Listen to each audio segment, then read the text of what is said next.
নতুন মেয়র নির্বাচনের জন্য ভোট দিচ্ছেন নিউ ইয়র্ক সিটির ভোটাররা। ভোট গ্রহণ চলবে স্থানীয় সময় মঙ্গলবার রাত ৯টা পর্যন্ত। বাংলাদেশ সময় বুধবার সকাল ৮টা পর্যন্ত ভোটাররা তাদের রায় দিতে পারবেন। নির্বাচনে ডেমোক্রেটিক পার্টির হয়ে লড়ছেন জোহরান মামদানি। তার অপর দুই প্রতিদ্বন্দ্বী হলেন স্বতন্ত্র প্রার্থী অ্যান্ড্রু কুওমো ও রিপাবলিকান প্রার্থী কার্টিস লিওয়া। বিশ্বের রাজধানী খ্যাত এই সিটির মেয়র নির্বাচনের রেকর্ড সংখ্যক ৭ লাখেরও বেশি আগাম ভোট পড়েছে। অন্যদিকে নিউ ইয়র্ক ছাড়াও নিউ জার্সি এবং ভার্জিনিয়া স্টেটে গভর্নর নির্বাচনের ভোট চলছে। অনেকগুলো প্রশ্ন আপনি করেছেন, আমি একটি একটি করে দর্শকদের জানানোর চেষ্টা করব।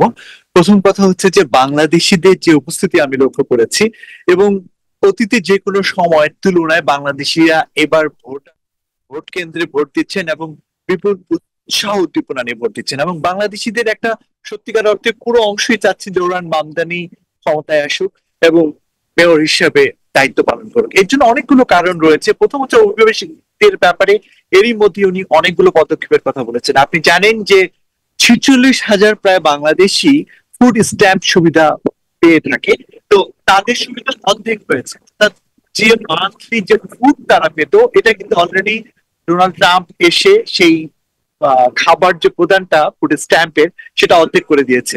এছাড়াও বিভিন্ন ধরনের সুযোগ সুবিধার ক্ষেত্রে জোহরান মামদানি কিন্তু অনেক কিছু অভিবাসীদের করেছেন। নাগরিক জীবনের যে সুযোগ সুবিধার কথা, বাসস্থানের জন্য অর্থাৎ বাড়ি ভাড়াকে সীমিত পরিসরে নিয়ে আসা, এছাড়া যানবাহনকে ফ্রি করে দেওয়া।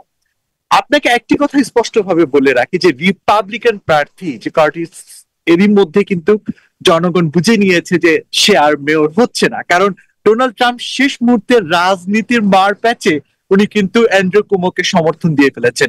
অর্থাৎ এর আগে কখনো যুক্তরাষ্ট্রে কিন্তু এরকম ঘটনা ঘটেনি যে নিজ দলের একজন প্রার্থীকে উনি সমর্থন বাদ দিয়ে অ্যান্ড্রু কুওমোকে সমর্থন দিয়েছেন। এটা কিন্তু একটা বড় ধরনের মারপ্যাচ, কারণ এর আগে কখনো এরকম হয়নি। কিন্তু উনি হয়তো বুঝতে পারছেন যে ডেমোক্রেটই আবার নিউ ইয়র্কে মেয়র হিসেবে আসবেন, সেটা অ্যান্ড্রু কুওমো হতে পারে কিংবা জোহরান মামদানি হতে পারে। তো এই মারপ্যাচে কিন্তু লাস্ট মুহূর্তে উনি আরেকটা কথা বলেছেন, যদি কোনো কারণে জোহরান মামদানিকে নিউ ইয়র্কবাসী মেয়র হিসেবে সামনে নিয়ে আসে, সেক্ষেত্রে অনেক ধরনের সুযোগ সুবিধা কিন্তু কমে যাবে এবং বিভিন্ন ধরনের তহবিল এটাও কমে আসবে। তো এই থ্রেডে এই ধরনের প্রভাব কিন্তু অলরেডি পড়েছে।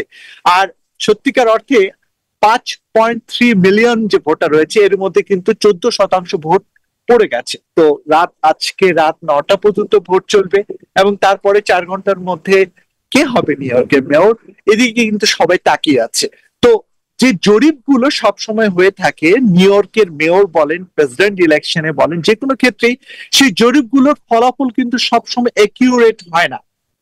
যার কারণে এই জরিপগুলোকে এক ধরনের সাইকোলজিক্যাল গেম হিসাবে মনে করছেন যারা ইন্টেলেকচুয়াল বিশ্লেষক, অর্থাৎ যারা যেসব ভোটার এই সমস্ত জরিপে প্রভাবিত হয় তাদের ক্ষেত্রে কিন্তু একটা বড় ধরনের প্রভাব থাকে। অর্থাৎ জোহরান মামদানিকে বলা হচ্ছে কখনো কোনো ক্ষেত্রে জরিপে এগিয়ে আছে, আবার অ্যান্ড্রু কুওমোকে বলা হচ্ছে কিছু কিছু ক্ষেত্রে এগিয়ে আছে।